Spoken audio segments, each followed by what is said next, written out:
Mi amor, ya le compraste teléfono a mi hijo, pero ni siquiera ha nacido. Pero, ¿por qué dices eso? Es que como subes a tu estado, a un mes de tu llegada, te esperamos con ansia, mi bebé, como si mi hijo lo va a ver. Borra esta foto, por favor. ¿Pero por qué? ¿Qué pasa? Estás exponiendo ante los envidiosos lo más sagrado que tengo, mi hijo. ¿Sabes qué decía mi abuela? No publiquen cuántos meses de embarazo tienen, porque siempre hay un mal viviente haciendo nuditos en un hilo para interrumpirlo. ¿Tienes idea ahora cuánta gente va a decretar maldiciones, malos deseos a nuestro hijo?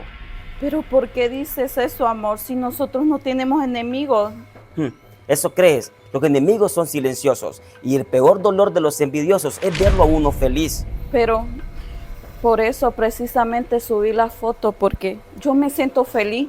Es que ese es el problema. Exponerle al mundo que está feliz es como gritarles, háganme pedazos. Borra esa foto, por favor. No quiero que mi hijo reciba malas vibras. Para mí es que tú me estás ocultando. Ya hablé.